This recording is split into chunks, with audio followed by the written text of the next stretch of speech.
Good morning, good afternoon, good evening, wherever you are in the world. Welcome to the live show. My goal is not to make you rich. My goal is to make you competent and to prevent you from losing money. So don't forget, most traders lose money. And if you're unsure, you probably shouldn't even be trading. Let's see who's here today. Let's get going. Let's get started with this live show. What are we going to be doing today? What's happening in today's show? Well, first thing is we're going to be discussing assumption, and we're going to be discussing a nasty comment. We're going to be discussing how to use the trailing stop for Eben, and Dom wanted to know the trend, sort of how to trade with the trend and against the trend and that sort of thing, and when to take the trades. So we'll have a look at that as well. But before we get to all that, obviously we're going to go and have a look at our trades and see how we're doing and that sort of thing. So morning Coral, morning Shane, and morning Elaine. You're all welcome. It's good to see you on board again. Good to see you all here, bright and sprightly and all happy and ready for a wonderful day. Coral says, no, make me rich. Yeah, well, you know, there's a lot of guys out there that reckon they can make you rich in a day. But unfortunately, that's just not one of those things that are going to happen, because you've got to learn how to do this, and it takes time. My goal is to make you competent, and getting rich is not as easy as you think. Yeah, how's it, Doc? That's great. No, it's good to have you guys here. Well, let's everybody get on board, and we'll start talking about a few things and whatnot. Anyway, the trades we have on at the moment: US dollar, Canadian dollar is doing pretty well. That one's getting pretty close to its target levels, and the trailing stop is over here. Why isn't it trailed it further? I don't know, but yeah, when it gets down to the target level, we'll move it right down. This one is giving us a headache. US dollar CHF giving us a bit of a headache here, and it's not going up as we wanted it to. Brent, on the other hand, seems to be playing ball a little bit, so great news there. Euro, Great British Pound, also giving us a headache as it's broken through here. I'm a little bit concerned about it, but we do have our stop loss up higher, and there is a resistance here, so we'll see how that trade plays out at the end of the day. But look at gold. Gold's off to the moon. There she goes. Gold's leaving us. It's gone through the 3,000. What I'll do is I'll wait for it to come back down to this level down here. Take that money there, and then we can get in again. So 29.40, that looks like a reasonable level. How's it, Rizzo? Welcome. Shane, just a reminder, we're going to experimental trading M5 using SMA 21 and 50. Ah, yes, we can do that as well. The SMA 21 and 50 on the 5 minute. Let's just have a look. Maybe I can put it on here. Let me just find my indicators there a minute, and we'll move it to the 5 minutes. It's fine.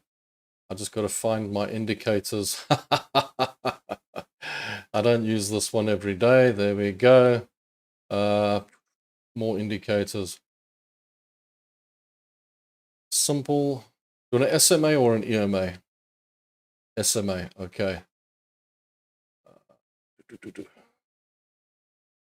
SMA, let's see, we want a 21 and a 50. Okay, and we're going to put it on a 5 minute chart. 21. Let's make that one. Let me see, what color shall I make it? Gotta make it a color that's not going to get in the way. Okay, I'll make it. I don't want to make it yet, because I'm going to make the other one yellow, because I'll make the higher one yellow. So let's make it purple. That's fine. Okay. All right. Where is it? Come on. Where are you? Shouldn't it be there somewhere, you know, on this chart? Gosh. That's a sample reference. Oh my goodness. Surely you can give me just a normal indicator. All right. Let me see. I'm not used to using indicators on this thing. Give me a second, guys. I just got to find it. Yeah. What have we got here? Let me see if I can draw indicators on the side here. Otherwise, I'm going to have to go to Trading View and get it there. I've actually never drawn a simple moving average onto this chart. Can you believe it? I've never actually drawn a simple moving average onto this chart. Okay.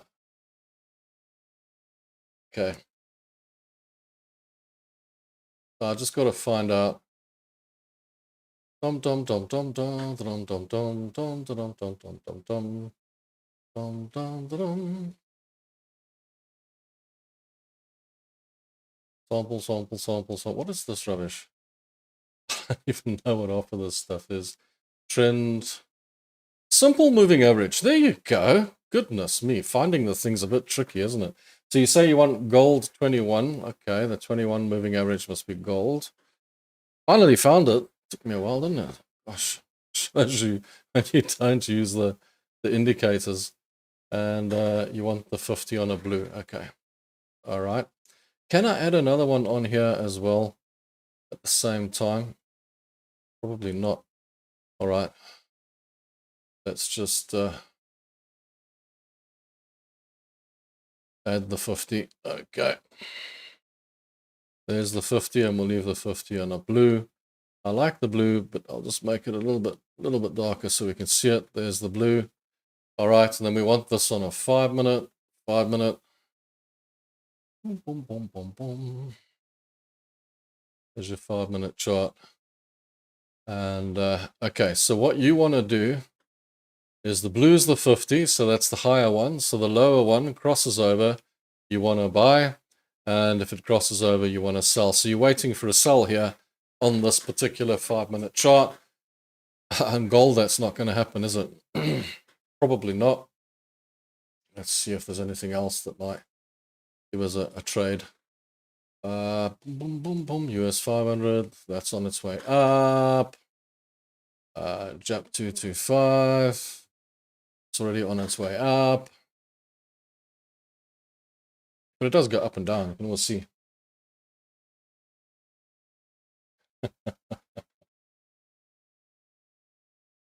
I like C-Trader, but I mostly use TradingView. Sure, add if you like. Do we need rules? Yes. Okay. Yeah, the rules are simple with these two moving averages. You know what the rules are, right? The rules are, with a simple moving average, when the smaller moving average, in this case the 21, as you wanted there, Shane, crosses over the 50, okay, like it's a bit like the 50 crossing over the 200. You know, you get the golden cross and the death cross. Golden cross is up, death cross is down. So effectively, when the moving average crosses to the upside, you buy. And when it crosses to the downside, you sell. And then you see how that's going to work out. I don't have the demo account open today, so I don't know if we should take any trades on that and see what happens, but because this is our thingy account, but it doesn't matter. We can try it out and see how it goes. Now, what you got to remember is it's lagging. So, for example, here you would have taken the buy at that level and it would have gone down and then gone up. So you'd be in a loss on this trade. On this trade, you would have taken the sell at this point. So that would have been okay. That one would have worked out. On this trade, you would have taken the buy around about here and it would have worked out okay. On this one, you would have taken the sell and it would have gone against you a bit, would have come down, would have gone against you a bit, would have come down, would have been okay. All right. So you would have taken the buy, so you would have stayed in the trade all the way down here because it stayed above the line. But it's simple, really. When it crosses up, you buy. When it crosses down, you sell. The Coral, the wedding was absolutely one of the best weddings I ever went to. Not saying that because it was my daughter's, but they used to say mine was one of the best ones, but it far superseded. And it was absolutely so well done. And it was fun to watch. Lots of surprises, and it was great.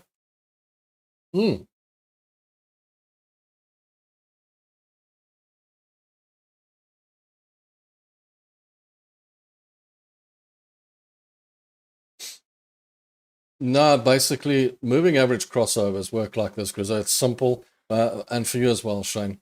You know, market structure you use with price action. If you start using market structure with moving averages, it becomes a little bit complicated.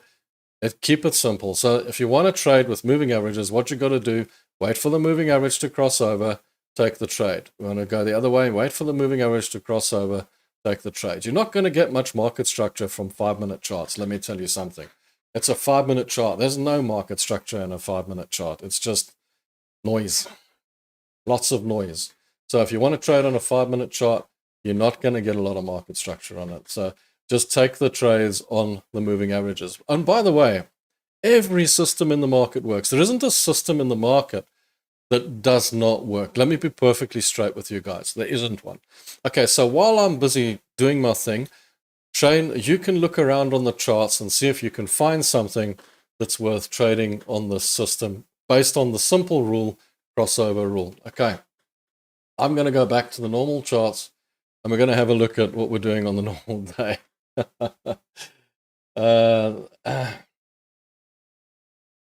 Okay. Yes, Anthony, I would normally, Shane wants to do this 50-21, and I would normally trade on anything, the 8 and 20 or the 9 and 20.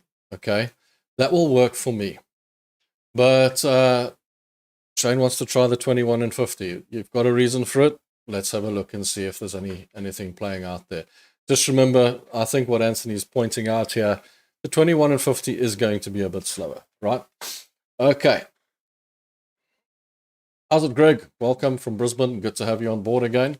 So where were we? Right, let's have a look at how the trades were going. All right, so we know how the trades were going. The US dollar CAD's going well. The US dollar CHF is giving us a headache. Brent is going okay.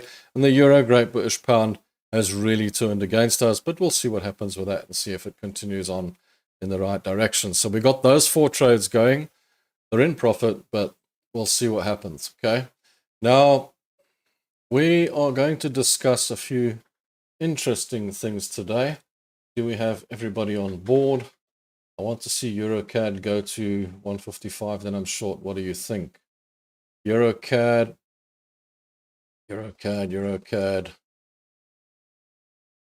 You want to see it go to 155, 109, 155. Oh, wow. That's quite a far way down. I think it's going to be a... No, 155 there. Okay, it'll be here. You're looking at that level. Actually, the level's not there. I'd say the level's further down at the 154.5 around here. I hear what you're saying. Let me just see, is there anything? There's nothing on the left here, right? So that's not going to help you much. I'm looking at this and I'm thinking, let's just go to the day. Let's just take it and put it on a line chart. See what we've got. Let's give it a bit of this. That's way down. That's quite far down. There's a level here. I see what you're looking for, but I would say on this particular one, yeah, actually you can jump in around. Let me just draw this in for you. There's a demand of money around here. I'm going to draw this quite big, okay? So that's why you're looking at it like that. You're looking for that money on that tail over there, which, yeah, somewhere I would draw it on the body. Just give it 155, sort of give it down there a bit. The money's probably lying there and you're probably going to pick it up. Okay, I get that. All right. And that's the level. So yeah, that could work for you. It could pick up that money and go. Keep an eye on it, see how it goes. All right. Shane, waiting for gold to bounce off the 21 SMA. I do refresh retests of SMA as well as cross. Both lines will need to be trending. So you're looking at gold over here. Okay. You're looking for it to bounce off the SMA. All right. That's the 20. You see, if you have a 20-day simple moving average, you can play just the one moving average where if it goes through, you go short. If it bounces off, you go long. It's very much the same as having a trend line. But bouncing off an SMA is not a strong system to trade, okay, if you're trying to do that. But every system works. Like I say, they've all been tested. So if you want to see if it works, let's see what it does when it hits this 20-day moving average. Let's have a look at what it does today. And let's see if it bounces up or if it breaks through. The way I would trade moving averages like this is with crossovers. And then I would usually use an 8 and a 20. So, but yeah, let's see how your system works. Let's see how it goes. We'll check it out now. Right. But your charts are different. Also wait for candles to close. Charts are different. Really?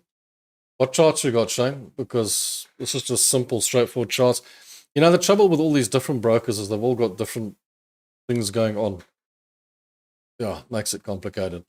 There's your 21, and there's your 50. Okay. Let's just see how that goes. So, yeah. All right. Yeah, that would help, eh? A screenshot would be great. Oh, you're using IG. Okay, yeah. For me to go all the way into IG now is like a whole rigmarole thing and whatnot on this, so I'm not gonna go there right now.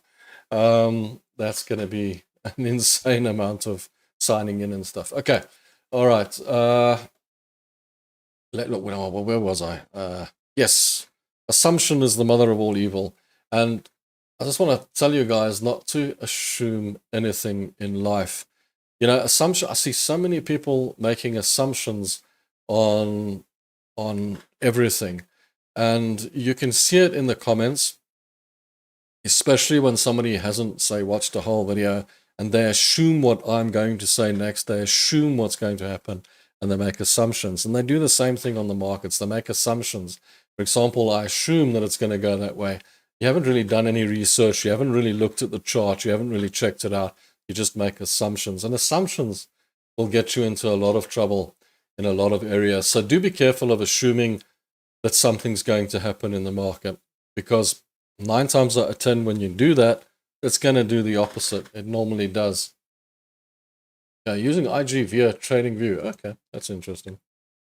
But the charts should be similar, but yeah, it's okay. Just let's have a look and see what it does, what you want to do, because it sounds like you want to do something slightly different to what I would usually do. So you can just tell me what you're doing, and we'll just see what you're doing and see how you're playing it there.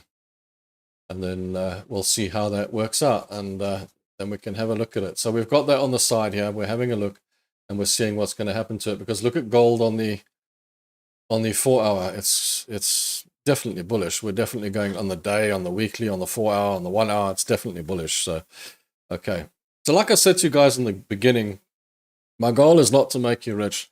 My goal is to make you competent. But the one thing I did want to discuss today is how to use a trailing stop. And the other thing is how to work with trend, because there's a couple of guys that asked me those questions, and I just want to get to that. Before I get to that, I do want to mention a really nasty comment just out of interest, because it was really interesting what I saw there and what the guy said. And you know, in my video, I just want to bring it up because it might be important to you guys as well. It might be of some use, the information, in the sense that you might, you know, these misunderstandings. But clearly this guy has not watched the video to the end. He does not understand strategy, and is only interested in the actual charts making him money. And you know how I feel about that. You know that I always say the market's a 50-50 game. And you know I always say that the squiggly lines are not going to make you the money. They're just going to give you the high probability trade. Okay, so I'll give you the basic rules just now, Coral, on the funded account. But you know, the first thing he mentioned in his comment was tails don't matter, wrong because order flow. So what he assumed, obviously, as I said to you, assumption's the mother of all evil, is that I said that tails don't matter on a candle. And I never said that. Effectively, clearly, tails do matter. Tails are important. Tails, you watch tails to see the sellers coming back in. You watch tails to see the buyers coming back in. You know, all these different things that happen in the market. It's quite important to understand that tails do matter. What I did say, though, is we draw trend lines on a line chart because I use closing prices to get a more accurate reading of my direction, of my support and resistance. Why do I get a more accurate reading from that? Because sometimes people say things and you get spikes from these order flows, as he calls it.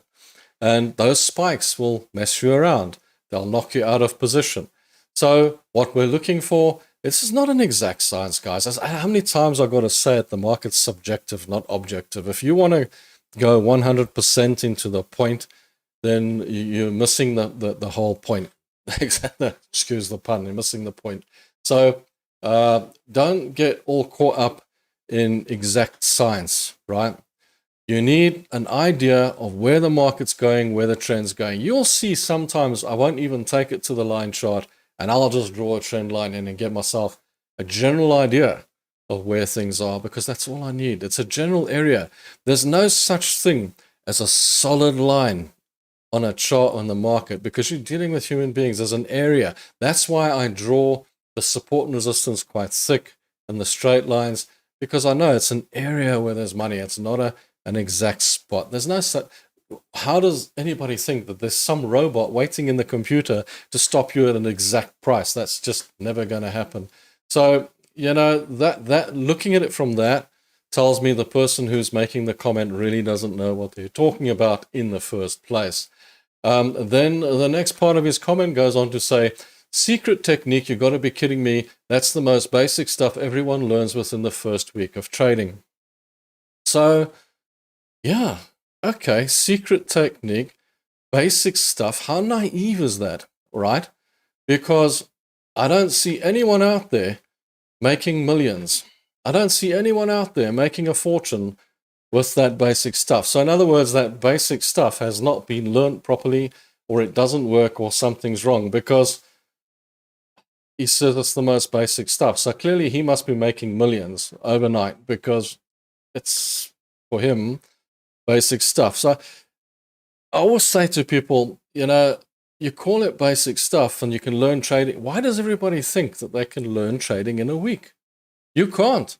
It takes, everyone that I know has not been able to master trading in a week. I don't know anyone that's been able to master trading in a week. And if there is someone out there, phew, I'd love to meet you, because you're a genius. Let's be honest. It takes normally a couple of years for anyone to master trading and to get around it. So when someone says to me, basic stuff, you could learn that in the week, just tells me you're a fool. You don't know what you're talking about, firstly, okay? And, you know, really, you guys will agree with me that it takes time to learn to trade. And then, of course, the next part of the comment I had a good laugh at, because he says 30 years of trading and still stuck on a $25,000 account. Well, that doesn't speak for itself. Yeah, it is a $25,000 funded account. Totally. And it was put here for you guys, and the idiot obviously hasn't watched the videos, or hasn't watched the videos to the end, so we're not going to worry too much about like that. And then, of course, he says this, you come across someone who sucks at trading and is just trying to turn it into a YouTube career. Well, yeah, well, everyone sucks at trading, including him, so especially him. Yeah, so, you know, comments like that sometimes help me to try and also give you guys a little bit of insight as to what's going on in the world. And it helps you to understand a little bit better what I'm trying to get over to you, which is why I say my goal is not to make you rich. My goal is to make you competent. And yeah, you know what it takes to make a living off YouTube? Goodness me, I'm going to have to turn this into a massive account before it takes over the other forms of income. Let me be perfectly honest. YouTube really, that's not going to give you that money overnight. Yeah, maybe if I become one of those famous guys with millions of views on each video, yeah, maybe I'll be making money from YouTube then. At the moment, the account pays for itself. That's great. Yeah. Thanks. Yeah, no, Eugene is right. He was kind of insulting and cynical, and you get a lot of that. But I must say, our account is very, very, very positive. I mean, 99%, no problem. You get the odd guy like that. I don't mind if the guy's insulting. I don't. It rubs off my back. But I do need to bring it up to you guys as to this is the attitude in the market. I look at that guy. He could be a competitor, for example, in YouTube. He doesn't like what I'm saying. He doesn't like the way I'm changing things, and it's an account that doesn't link to anything. It's a private account with no videos on it or anything like that. That's what the guys sometimes do.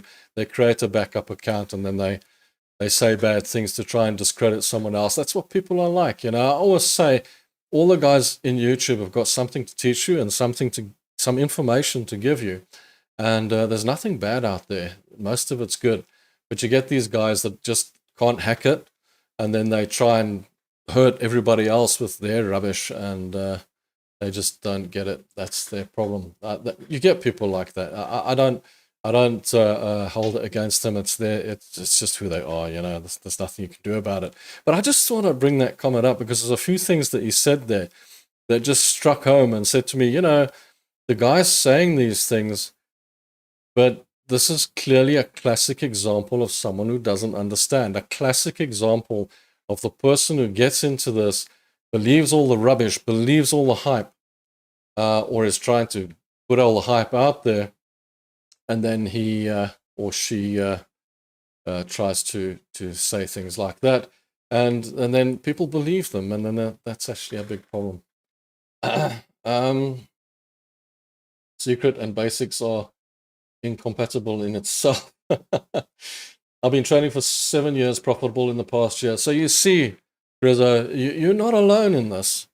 It takes years to actually gain the confidence and become good at what you do. You don't get this overnight. I don't know why people think that they're going to become proficient in a week. You're very lucky if you do. And anyone who believes that you're going to be a proficient trader within a week, psychologically, they must believe that trading is gambling. There's no other psychological reason that they could possibly believe that you can win at trading in a week. They must believe it's like a casino. There's no other way.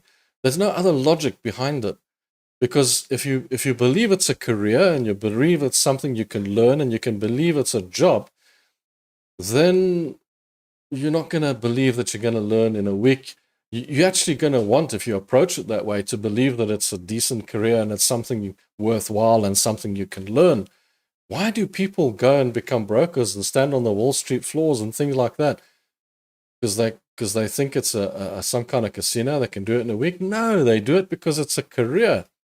Because they want to do well. They want to become something, man. They don't want to stand in a pub with their buddies, and when they ask them what you do, you say, I'm a trader, and they laugh at you. Nobody wants that. You don't want people laughing at you when you tell them you're a trader. You want them to go, ooh, really?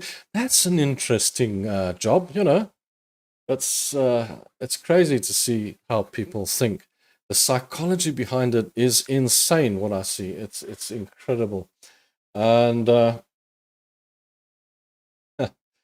yeah, no, that's why I say keep it simple.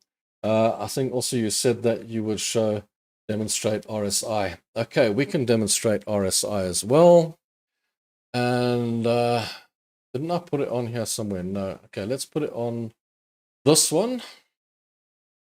And I'm going to show you RSI.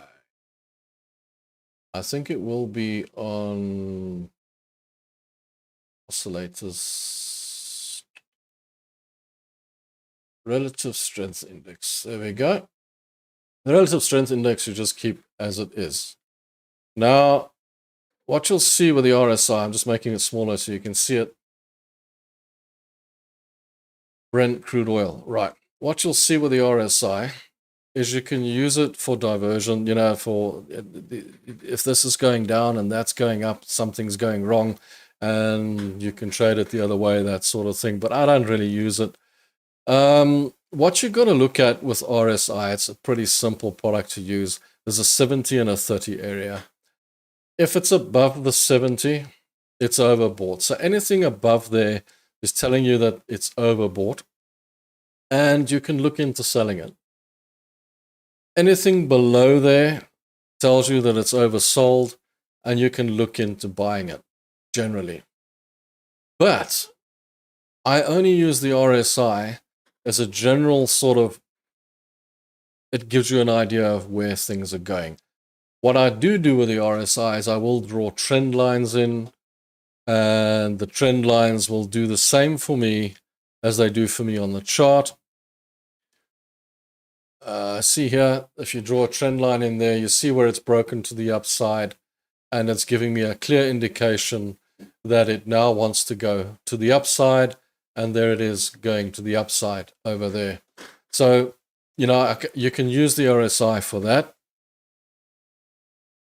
And you can also use it to see if it's pointing in opposite directions, which gives you that diversion in price. And then you can decide if you want to go short on this or not.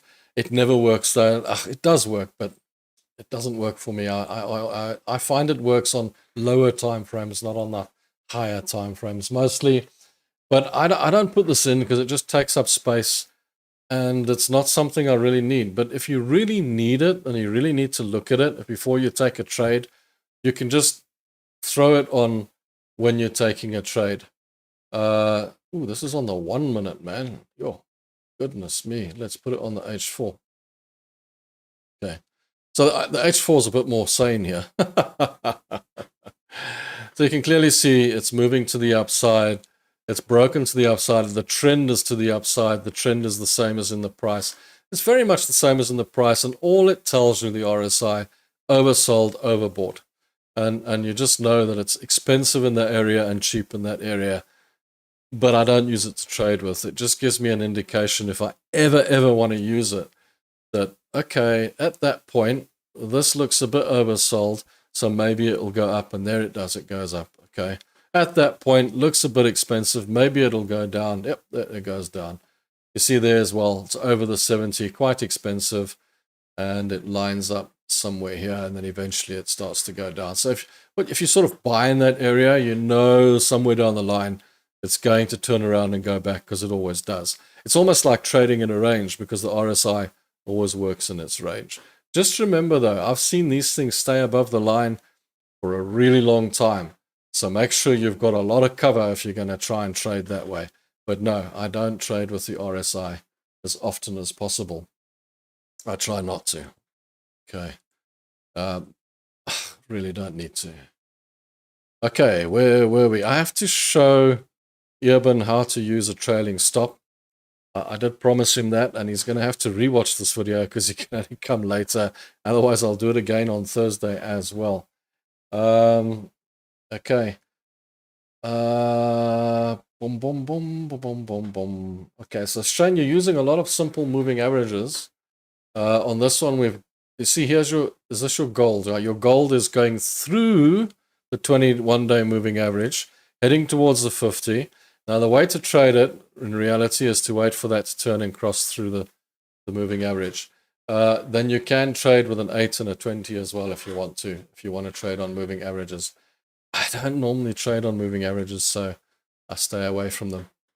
Okay, trailing stop. How do we use a trailing stop, and why do we use a trailing stop? Okay, so let me just get to that so that we can show Evan how that works, okay? So what we do when we take a trade, we see that we've got a trade, we've got a long trade. Oh yes, sorry, Carl, I forgot. Let me do that first. Let me mention the rules for the funded account. Carl, do you mean the rules for this account for the A team, or the rules in general for a funded account? I'm not quite sure which one you're on about. If it's the rules in general for a funded account, then it's pretty straightforward, really, with these guys. I'm just going to quickly go and put us on the funded account thing. Hang on, and then we can go and just check what the rules are for you. Okay. There's the news, guys. There's the news, and then we'll come back to that trailing stop gizmo thing there. Okay, so here's the home page for the funded account in general now. Okay, so the general rules are, they'll give you 100% profit split on the evaluation accounts. On the other accounts, about 80%. they'll give you 24/7 support on demand payouts, right? If you've got a profit, they'll give you the payout, which is why I always say, if you've got these accounts, take your payout. And the rules are simple. If you have a one-step valuation account and you've got a profit target of 10%, so you've got to make 10% of the account, and then it takes you to the next level. Your max overall drawdown is 6%. In other words, totally 6%. You can only lose 6% of the account. You can't lose more than 6%. So in other words, 6% of 25,000 is about $2,000 or something like that. Okay. Max daily drawdown 4%, which is about $1,000. Yeah, $1,000 on that account. Just work it out on the size of your account. Okay. And then if you lose those amounts, they'll take the account. Then if you go to the next account, the two-step just has slightly different conditions to get there. You can just read that on the rules down here, and they tell you exactly how it works. But the target's 8%. The target 2 is 5%. You've got two targets, and then the max overall drawdown is 8%. The max daily drawdown is once again 4%. And instant funding, if they give you up, no challenge, just straight up, they'll give you a profit split of 80%. Max overall drawdown 5%. Max daily drawdown of 3%. Now, the thing with the rules with these guys is you can hold on the weekends. You can hold during news, which is never advisable anyway. And it's swap free, so you don't have to worry about that. The leverage is 1 to 100. You do get charged per trade percentage. I'm not sure what the percentage is. I actually haven't properly looked. With these guys, you can trade your own way. You can do your own thing. You need to take 3 trades a month, at least 3 trades. You can't not take 3 trades. You can't let the account sleep. And you can't go over those drawdowns. Otherwise, you can literally do what you want. I did test out trading on 2 different accounts with the same instrument, and I got away with that. So that seems to be okay. Doesn't seem to be a problem with that as well. And then you can choose C Trader, Trade Locker, Trading View is on Max Trade. So there's different ones that you can trade with if you want to. In the future, maybe we'll try a Trade Locker account and just see what that's like. I don't know. We'll see. Okay, just for fun. So that is very basic. The rules are straight up very basic and very straightforward. Just remember, if you go on the drawdown, if you get too much drawdown, then you lose the account and you have to buy another one. Okay, but then effectively you lose whatever you paid here, and you can just pay that again. If you put $2,000 into a cash account, you lost that $2,000. I think you'd be losing a lot more than that. So, there's that. On the challenge accounts, you do have to pass the challenges to get to the point where they'll pay you profits, and that's about it. That's as simple as it gets. The news is pretty straightforward. He's changing the Fed's top bank cop. Usual stuff. Usual daily stuff. The stock market's a bit shaken by everything as it stands at the moment. Okay. Right. Let's take this back to that charting, and then let's go and show the trailing stop. Okay. Good morning, Dave. Good morning. Good morning. So yeah, sorry, Carl. I almost forgot, man. Lots of things on my mind today. I had a wedding, for heaven's sakes. NAS 100. Are you looking at the 5 minutes, or are you looking at the? Okay, we can't really be trading the 5 minute charts, but yeah, the NAS 100. You see, it's hitting the 20. This is crossed over. If you want to go short, if you want to go long, you're going to bounce it off here. But if you want to go short, you're waiting for the moving average itself to cross over the other moving average. That's effectively what we do with it. Okay, trailing stops. I just want to quickly go into that quickly. Let's do that. So, because Evan's probably sitting watching this video for the last, 40 minutes thinking, when's he going to get to it? Because he's watching the replay. Okay, so the thing we do with the stop loss, when we take the trade, we obviously, when we take the trade, we have our place order. On MT5, you're going to have to go into MQL5 community, and you're going to have to go and get a kind of an app that does this for you. There's lots of free ones.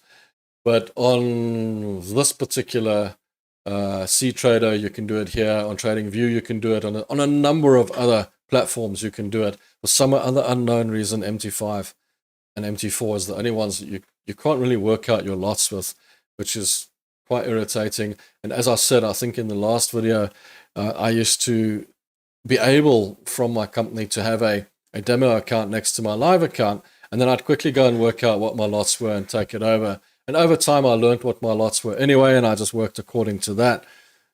But then some other reason, the demo account stopped working. I couldn't use it anymore, and I never really asked for it back. So it became a bit more complicated to work it out, but I kind of know what I'm doing there. So one of the reasons I don't use it to educate you guys as well, because it can be quite daunting and quite complicated. But what you do is you click stop loss, right? And then you put in what you would want your stop loss to be on this particular product. Okay, so you're going to say, I want to buy Brent crude oil and I want to go long on it at this price. I've already got a trade here, so I'm not going to add to the trade. I'm just going to show you how to do it. And then I want my stop loss at $68. Okay, you're just gonna put it in there and say that's my stop loss. Now you know how much your loss is. Okay, but you want your loss on this to be 1% of your account. So $291 is a little bit over. It really doesn't matter, guys, as long as it's close. But yeah, let's make it a little bit, closer. Yeah, and there you go, $249. Perfect. That's your stop loss. Now you know that your stop loss is at 68. Now all you do is you work out, okay, I can buy 0.06 lots, and then I will have a stop loss of $250, which is what I want, and I'll put my stop loss down there, and I'll take this trade. Can I make 2 to 1? My take profit is up at, say, 78, not 89. That's quite high. Okay, the 78 gives me a good risk to reward at $352. So I'm happy with that trade. Click, I take the trade, place order. Okay. Now I want to trail the stop. On most, you can just click trailing stop and put it in, or you can go in on your product here on settings and just add a trailing stop. And then you've got your trailing stop in place.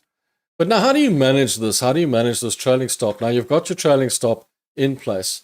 Now what it's doing is it's trailing the price up. When it gets into a decent profit, what you want to do is take that trailing stop and move it right up here into the cost, so that instead of losing, at this moment it's trailed up to where it's losing $127. Instead of it losing that, you're taking it up to break even where it's losing nothing.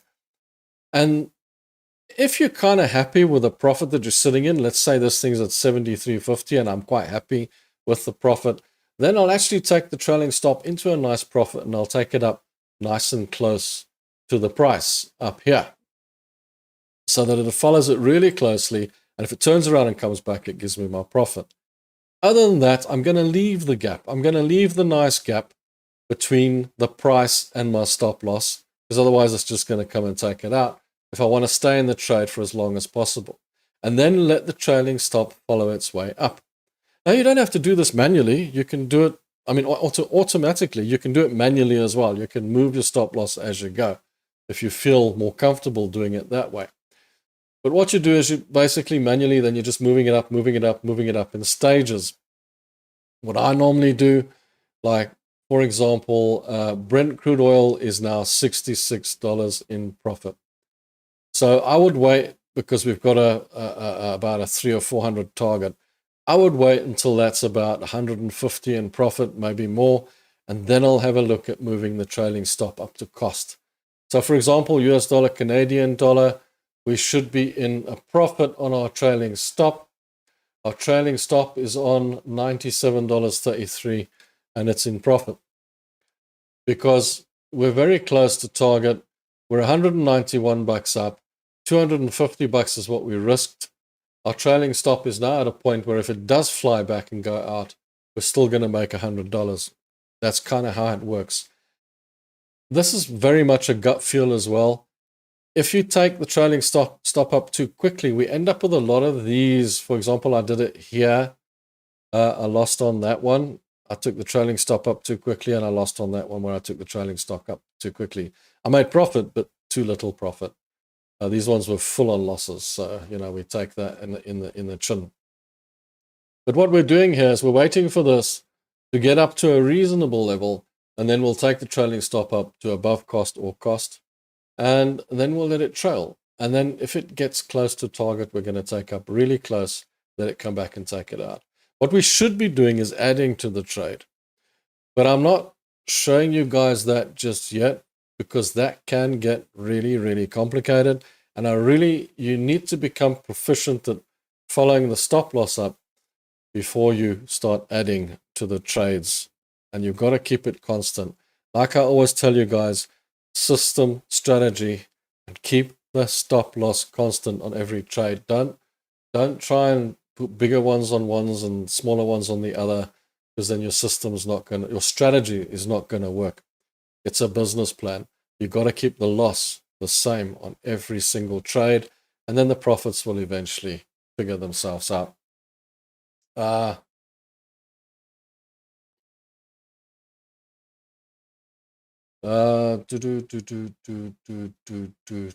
Okay. Yes, Chris, I think I'll do that. I love your suggestion. I think it's time to do an existing position, then do a video specific to stop the adjustment. This is important to lose in a long video like this. Yeah, I agree. I don't want to lose it in a long video like this.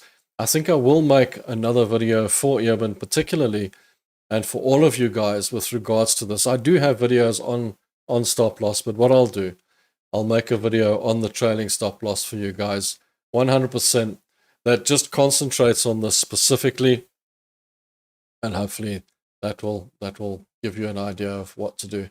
But yeah, that's kind of the basics anyway. So I hope that it does get to this point in the video, because it is a really long video. You see, live videos are insanely long, and nobody sits and watches me sitting here talking for 2 hours just on a replay. But on the live, it's great because we're chatting and that sort of thing. But otherwise, it's slightly off. So NAS 100, 5.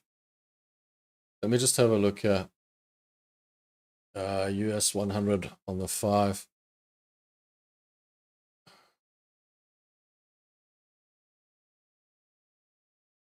Okay, not much going there. Okay, all right.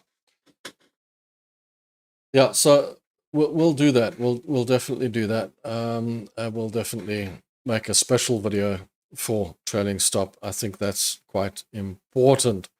And then Dom asked about trend and direction and that sort of thing. Okay. Now, the important thing to understand is we trade 3 ways. Number 1, because you did ask about trend and direction.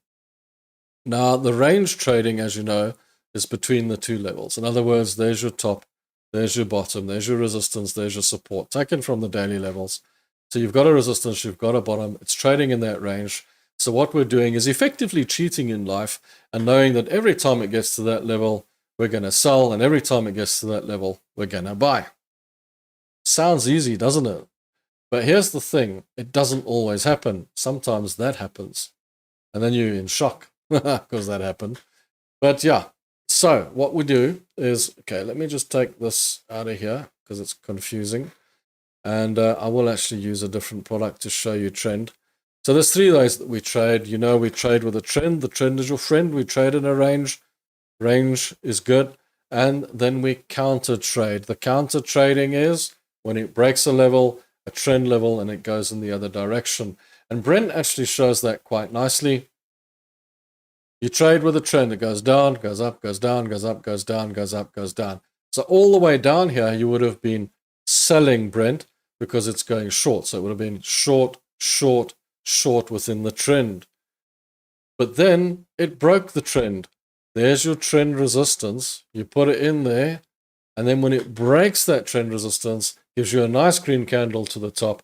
Not only just a nice green candle to the top, but also it gives you confluence and comes out of the support level at the same time, giving you double whammy and says, hey, go for this. Then you look to buy. And then you buy it and it goes down a bit, but it eventually goes up because we know it's in the support, it's broken trend, it's counter trading, and you're going up the other way now. In other words, we don't just call it cheap, we don't just call it expensive. What we're looking at is it's broken the trend resistance. Trading in a range, that is slightly different. Trading in a range is a completely different ball game, because trading in a range, you're just trading off the top and you're trading off the bottom, waiting for the green candle to come out of there, waiting for the red candle to come out of there. Whereas trading in a trend, you just keep getting back in at every structure moment, and you just keep selling until it breaks the trend, and then you're going the other way. Now we're waiting to see if it keeps going up or if it's going to break the trend back down again. If it breaks the trend back down again, we need to get out. Same with this Euro Great British Pound. I got in because it broke the trend to the downside. We sold, and now it's come back to give me a headache. And I thought it would come down off here, but now it's broken this trend to the upside. Now, breaking one rule of this break, because I do have very close by the main resistance. So my opinion is, because this resistance is here, and it hasn't really got through that resistance in a range for quite a while. I mean, it's really sitting below this range. It's going to take a lot for it to break through there. So my opinion is, wait for it to get there, come down again, most likely, in all high probability. So we'll leave the trailing stop up there. And the trailing stop's not going to move down while this is moving towards it. So it's okay. And in fact, in this particular case, I might even move it back away, because as far as I'm concerned, it can go back to this resistance and then come down. Quite happy. Could even add to the trade if you wanted to at that point, because there's a strong possibility that it's going to get here and come down if it goes up. But at the moment, it's kind of going back in our favor. It might come all the way down and carry on going. So we don't know. We'll have to see. This is a very weak trend resistance. Remember that. These are not strong. These are just to give you guidance like, oh, it's changing direction. Do we have a problem here? We'll have to see how that goes. That's kind of how that works. So once again, I'm explaining something on a live video, which really needs its own video. But yeah, someone did ask about that. And then also, the big thing is, like, for example, now, you're trading, for example, this US 100 on a 5-minute. So let's just go and find it quickly. US 100, that's the NASDAQ, right? Okay, so now here you go. You're looking at this and thinking, okay, I'm on the 4-hour chart. What should I do? And then you drop it down a few time frames to see what it looks like on the lower time frame, and you take the trade from there. Now, a lot of people, it's called a sniper entry, and a lot of people do this. But because you pick up the trend from your normal time frame, and then you drop down to your lower time frame and you see what it's doing there, and you pick up the trend, the sniper entry there. But keep in mind that even when you do that, this is very, very weak information. This information, I mean, this one candle that you're looking at on the end here is this whole bunch of candles here, okay? It's a whole bunch of candles here, and that information is insanely weak in comparison to this information, which is giving you the recovery, the bullish breakout.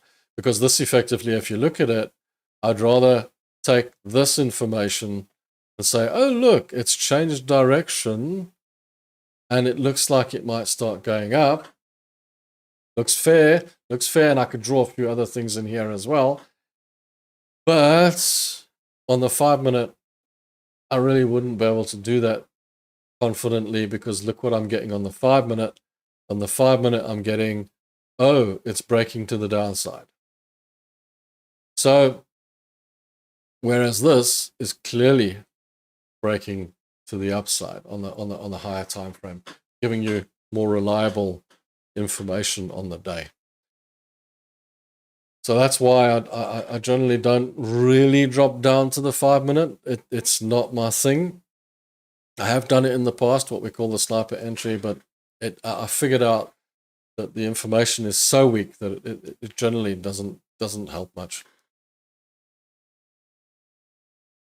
Unless what you do, there is another thing that you can do, is keep in mind that this is bullish.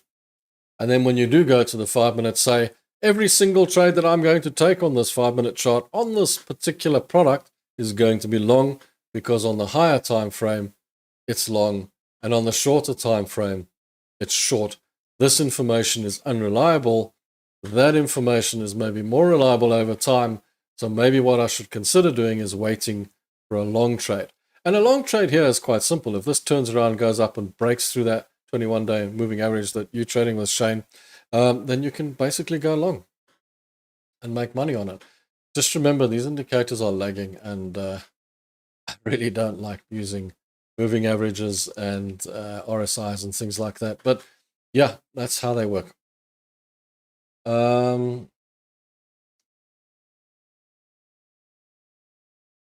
32 online, no likes. I support on this channel. Oh, I got 13 likes, man. That's better than nothing.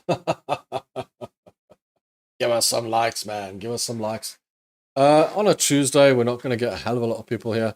And like I said to you, a bit like that comment we discussed earlier, one of the big problems is the assumption that that I'm going to try and show people how to trade like every other guy out there.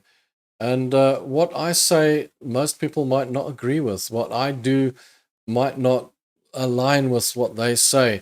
And because I'm a bit off the bus here, a bit different, and maybe it doesn't suit everyone, because, you know, when you see them hammering on this, you're going to make $1 million in a week thing all the time, and this is what you do, and, you know, follow the squiggly lines and all the rest of it, and the market's objective and what have you, then you come along and you say, well, you know, the market's not actually objective, it's actually a subjective thing, and the squiggly lines are not the thing that's going to make you the money. Then, yeah, maybe it becomes a little bit different. You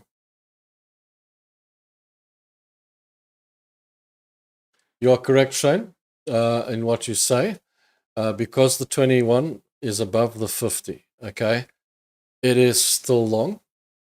It is still bullish. And that's quite correct, Shane. You've got the right idea. And the same works, like, for example, if you're investing in the 50 days above the 200, then it's a bullish trade. And if the 50 is below, then it's a bearish trade. So in other words, this is the a golden cross. It comes down, it's the death cross. And effectively what you're doing here with this 21 and 50 that you trade with, then what you're doing is waiting for that to be above, to be bullish, and for that to be below, to be bearish. All I say is, if you are doing it on the 5-minute, and let's say that does cross below, and this is still bullish, be aware of that. I would rather, on a 5-minute, wait for this to be crossing to the bullish side, because the 4-hour is generally bullish. I would be looking and saying, let's make a rule here that if the 4-hour is bullish in general overall, let's keep all our trades to the long side. That way we know we're trading with the more powerful information, and this will give you that trade on the day. Unless, of course, you get unlucky, which happens, and this decides to turn around and go short, which could happen as well. Not to say that won't happen. And like I said, I'm not here to make you rich. I'm here to make you competent. And I know you want to be rich. We all do. So, oh, was that word scalp? Okay, so when you call it scalping, Shane, let me explain. If you have a plan with your scalping, if you have a stop loss, and you have a take profit, and you keep your stop loss the same on every single trade like we talk about, and you follow that business plan, then you're not actually scalping, you're actually trading, and you're trading cleverly, okay?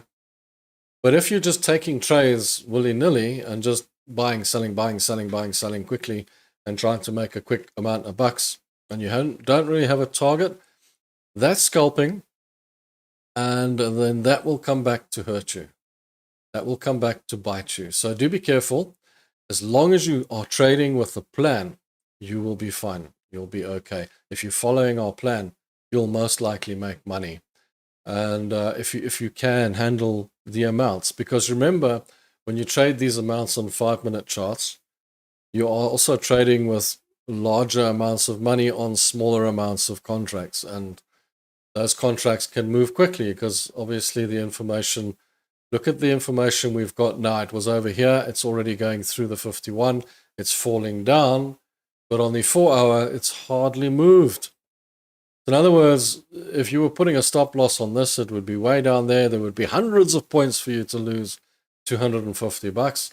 And on this one, you're going to lose like maybe 20 points to lose that same amount of money based on your stop loss or whatever the case. So but it takes some getting used to. I don't trade 5-minute charts anymore because I don't sit and watch charts all day. That's not my thing. I know you can trade for an hour and get away with it, but if you don't get away with it, if you happen to have a couple of losses, then you're going to sit there trading all day trying to make the money back. That's just normal human nature. That's how it works. Yeah. Now, as long as you have targets and keep your stop losses the same and take your stop losses. Don't try and move them. Don't try and mess around. Make sure you have the same stop loss on every single trade chain. Every trade, keep the stop loss the same. And try and work it that way. Not the contracts, not the distance of the trade, the stop loss. The amount of stop loss, keep that the same. And then take your trades based on that. And then that will give you some insight into the trade. You see how quickly it's going to turn around now. It might go long, it might start going the other way. Now, if I was to trade this on a different level, okay, let's have a look here. Let me just take this stuff out of the way so we've got some more space, right? Let's put this on a 5-minute trajectory. And I just want to have a look at the US 100 because that's what we were looking at, right? And I just want to have a look at it on, and if I was going to trade a 5-minute, I'd be using a supply and demand system because it's a little bit easier. And there you go. So what I'm showing you now, Shane, you're trading with a 21 and a 50 moving average. What I'm doing is I'm taking your US 100 and I'm trading it with price action. And what I'm telling you now is you can go long based on the fact that it's got into this demand area and it's taking that money.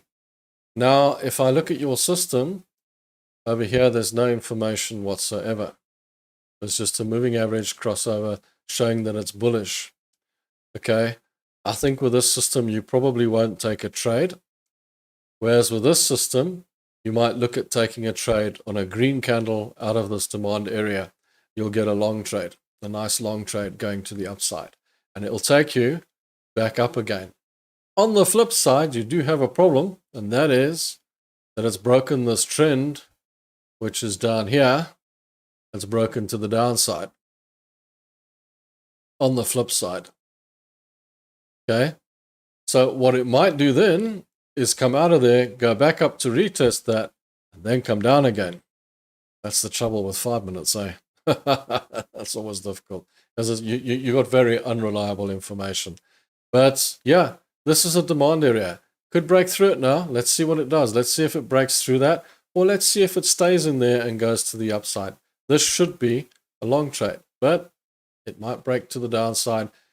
Which one is more powerful, the trend break or the money that's lying there? And then there's some more money lying further down here and even more further down here. Okay. Interesting chart. Let's see what it wants to do.